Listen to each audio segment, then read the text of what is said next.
Hey, I'm IFT, and in today's video, we're going to solve the machine SUIDYREVENGE, the second part of Suidy. It's considered hard, but as you're going to see, this one is also easy, just like the first one.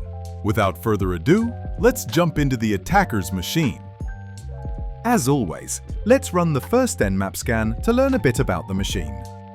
We can see that port 22, which is SSH, and port 80, which is HTTP, are open. We currently have no users, so let's see what's on the website. I hope it's not like the last time. And it is. Just plain text. If you solved the Suidy machine, you will know that there was a user named the user. Well, he has been fired. Poor the user. Let's check the page source. Maybe this time there's something hidden. And there you go! It seems like the user hasn't been removed. They just changed the password. Remember the first machine? The user mentioned that one of the files contained the username and password, like the user/thepass. And literally, the username was the user, and the password was the pass. So maybe for this one, he did the same thing. Let's create a word list using CeWL, a tool to generate word lists from a web page. Perfect! Now that we have a word list and know that the user wasn't removed, let's use Hydra to try and brute force the SSH service. And after a couple of seconds, we got our result. The password is literally different. What a surprise! Let's log in using SSH and see if Suidy learned from the mistake. What's wrong with her? Why does she have the same binary? And why can the user write to it? I don't understand why, but let's run it and see if we get a shell as Suidy like before. And sure enough, we got a shell as Suidy. Let's see what's inside this note file.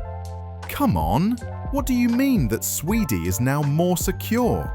The user, for some fucking reason, hasn't been removed and can still write to this binary. A binary that, of course, root is running a script on to maintain the SUID bit. Oh, but now it checks for the size. I don't care. Let's check the file size of the original binary, 16,712 bytes. Let's store that in our memory. But now it's time to create the same exploit as last time. Let's set GID and UID to 0 to become root. And then we'll use system to execute the bash binary. This will give us an interactive shell. There you go. Let's use GCC to compile it. Let's check the size. Oh, it's the same. That's because the original file uses the same logic to set us as Suidy. That's why the size is the same. Now, let's use cat to get the contents of the compiled version. And because we can modify the original binary, let's overwrite it with our own binary. Let's use watch to see in real time if the script has set the SUID bit. And there you go, the SUID bit was set. Now, in theory, if we run the binary, we should be root. Let's try. And that's it! We are now root! That was really easy, right? Try not to focus too much on the difficulty.